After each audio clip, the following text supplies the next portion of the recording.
না, এইবার আমাকে প্রতিজ্ঞা করতেই হবে।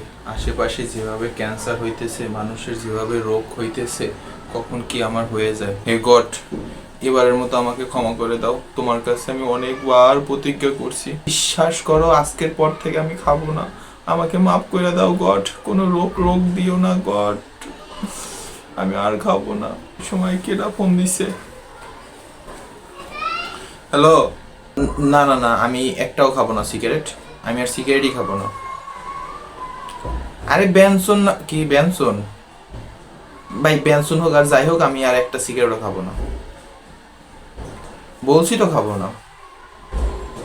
এক প্যাকেট? তুই কই আছিস? ও আমার বাসার সামনে? আচ্ছা, আজকে খাইয়া আর খাবো না গড, আজকে খেয়ে আর খাবো না। হ, আজকে খাইয়া আর খাবো না, আর এই সিগারেট ধরবো না। আচ্ছা শোন, এরপর থেকে আমাকে আর ফোন দিবি না, ঠিক আছে? এই সিগারেটের জন্য আজকে ফোন দিছো ভালো কথা, আমি এই সিগারেটের জন্য নামছি নিচে, কিন্তু এরপর থেকে তুই যে কোনো কারণে ফোন দিবি, আমি কিন্তু নিচে নামবো না, ঠিক আছে? হ্যাঁ, আচ্ছা রাখ।